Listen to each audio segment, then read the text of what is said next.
आपण आजही ब्रिटिशकालीन शासनात जगत आहोत का अशी म्हणण्याची चुंबली वासियांना वेळ आली आहे। देवरी तालुक्यातील हा आदिवासी दुर्गम भाग असून आजही या गावात गावकऱ्यांना येण्या जाण्यासाठी पूल नसल्यामुळे पावसाळ्यात या गावचा संपर्क तुटतो आणि गावाला पुराच्या पाण्याचा धोका उद्भवतो। याविषयी स्थानिक आमदार सहस्राम कोरोटे, तत्कालीन जिल्हाधिकारी, पोलीस अधीक्षक यांनी चुंबली या गावी जाऊन तेथील परिस्थितीचा आढावा घेतलाय। पाहुयात त्यावरचा हा स्पेशल रिपोर्ट। देवरी तालुक्यातील नक्षलग्रस्त, जंगल व्याप्त आणि आदिवासी बहुल असलेला चुंबली हा गाव। या गावात जाण्यासाठी ना रस्ता ना नदीवर पूल आहे। पावसाळ्यात येण्या जाण्यासाठी या गावातील लोकांना आपला जीव मुठीत घेऊन प्रवास करावा लागतो। कधी पाण्यातून वाट तर कधी बोटीच्या सहाय्याने या नदीतून त्यांना प्रवास करावा लागतो आणि आज देखील हीच परिस्थिती कायम असून 2022 मध्ये आमदारांनी फक्त आश्वासन दिले होते, प्रशासनाने फक्त पाहणी केली, मात्र आजही हा गाव विकासापासून वंचित आहे। गावातील नागरिक ठिकठिकाणी अनेकदा प्रशासनाला याबाबत निवेदने देतात, परंतु त्यांची ही निवेदने जातात कुठे असा प्रश्न गावकऱ्यांसमोर आता उपस्थित झाला आहे। आज आपण गोंदिया जिल्ह्याच्या देवरी तालुक्यातील मगरडोह ग्रामपंचायतीत येत असलेल्या चुंबली नदीवर आलेला आहे। या ठिकाणी 2022 या वर्षी जिल्ह्यातील जिल्हा प्रशासन, पोलीस अधीक्षक साहेब, कलेक्टर मॅडम आणि स्थानिक आमदार यांनी या ठिकाणी भेट घेऊन चुंबली गावातील नागरिकांना आश्वासन दिले होते की या ठिकाणी आम्ही एकाच वर्षामध्ये गावातील चुंबली गावातील लोकांना तालुक्याला जाण्यासाठी रस्ता आणि पुलाची व्यवस्था करून देऊ। पण आज 2 वर्ष लोटूनही या ठिकाणी कोणतीही व्यवस्था चुंबली गावातील नागरिकांना करण्यात आलेली नाही। त्या संदर्भात आपण चुंबली गावाला आज आलेला आहेत। आज एक दिवसीय धरणे आंदोलन चुंबली गावातील नागरिक आणि शरद पवार पक्षाचे प्रतिनिधी या ठिकाणी येऊन एक दिवसीय धरणे आंदोलन करत आहेत। त्या संदर्भातच आपण आज चुंबली गावातील नागरिकांशी चर्चा करूया। त्यांचं या विषयावर काय मत आहे? जे नाव आहे अंजिरा संतोष मडावी। काय समस्या आहे तुमची?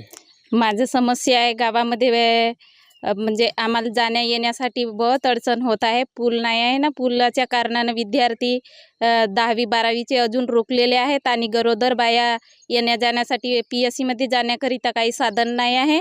इथं स्थानिकांनी जेव्हा तुम्हाला आश्वासन दिले होते आणि जिल्हा प्रशासन तुम्हाला आश्वासन, त्यावर तुम्ही काय सांगाल? तेव्हा पण आम्ही तेच सांगितलं, कारण आम्हाला पूल पाहिजे। पूल राहिला तर विद्यार्थी शिकू शकतात आणि गरोदर बायांना दवाखान्यापर्यंत पोहोचवण्यासाठी आम्हाला योग्य होणार आहे। तर चुंबलीवासियांचं म्हणणं आपण ऐकलं, या ठिकाणी त्यांचं रोष आहे।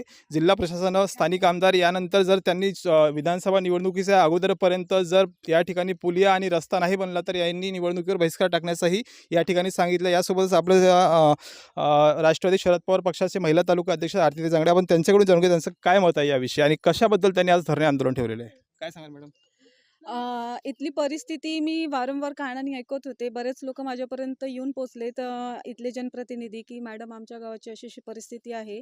बरेच वर्ष लोटूनही स्थानिक प्रतिनिधी येतात, आमदार खासदारांची भेट झालेली आहे, आश्वासनं देतात आणि निघून जातात। तसंच राज्य सरकारसुद्धा ह्याकडे दुर्लक्ष करत आहेत। प्रशासनाचेही काही लोक इथे येऊन गेलेत आणि त्यांनीसुद्धा आश्वासनं दिलेत, काही त्यांचा डायग्राम वगैरे काढूनही ते गेलेत, पण अजूनही त्या कुठल्याही गोष्टीला चालना मिळालेली नाही आहे। आणि यावर्षी सुद्धा पावसाचा तडाखा असाच जर बसला आणि कदाचितच आमच्याकडे अशाच परत घटना घडत राहिल्या तर मग आम्ही काय करायचं? आमची म्हणजे नेमकी आम्ही कुठल्या बाजूनं कल करायचा असं त्यांचा प्रश्न होता। तर त्यावर मी प्रत्यक्षरित्या जेव्हा येऊन बघितलं तर तेव्हा मला खरंच कळलं की इथल्या लोकांचा जेन्युइन हा प्रॉब्लेम आहे की एक मोठी नदी आणि तिला कुठलाही बेसिस सहारा नाही आणि त्यातही छोटे छोटे लेकरं मला दिसायला लागलेत की त्यांचं जेव्हा एज्युकेशनचा जेव्हा प्रश्न निर्माण होईल तर खरंच आहे की अशा परिस्थितीत विद्यार्थी जाणार कसे? आणि त्यावर मोठं म्हणजे गरोदर महिला म्हणलं तर ते काय सांगून येणारं दुखणं नसतं आणि तिला त्यावेळेची योग्य ती ट्रीटमेंट भेटलीच पाहिजेत।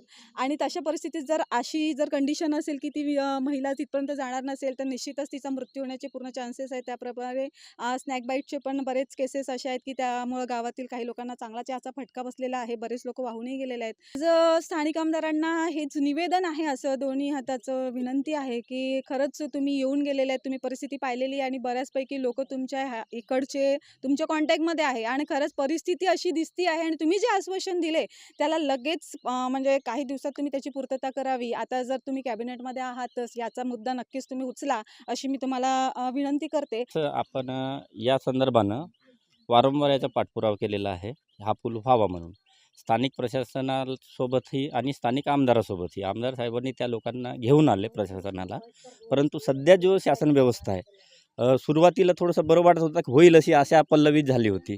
इथं एकदा इनॉग्रेशन पण होऊन गेलेला होता पुलाचा, परंतु काम चालू नाही केलं. गावकऱ्यांनी आता पावसाळा असल्यामुळे पूल बनवणे होणार नाही, परंतु या ठिकाणी अन्य काहीतरी व्यवस्था करावी आणि पावसाळा संपल्यानंतर या ठिकाणी पुलाच्या बाबतीत योग्य निर्णय घ्यावा अशी भूमिका घेतली आहे. त्याचबरोबर राष्ट्रवादी काँग्रेस शरदचंद्र पवार गटाच्या कार्यकर्त्यांनी देखील लवकरात लवकर याविषयी निर्णय घेण्यात आला नाही तर आंदोलन करण्याची भूमिका घेतली आहे. याबाबत आता स्थानिक आमदार, जनप्रतिनिधी आणि प्रशासन कोणता निर्णय घेतात याकडे आता चुमली वासियांचे लक्ष लागून आहे. माननीय SD मॅडम यांच्या निर्देशानुसार मी या ठिकाणी या धरणे आंदोलनाला बसलेले सगळे नागरिकांना त्यांच्या भावना जाणून घेण्यासाठी मी या ठिकाणी आलो आहे आणि त्यांच्याशी चर्चा पण केली आणि त्यांच्या ज्या अडचणी आहेत खरंच जुनून अशा अडचणी आहेत आणि त्यामुळे आम्ही असं ठरवलं आहे की लवकरच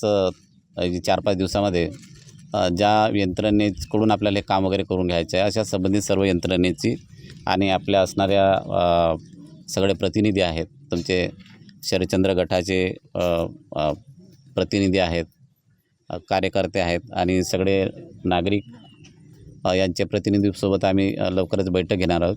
प्रतिनिधी मुकेश खरोले, NTV न्यूज मराठी, गोंदिया.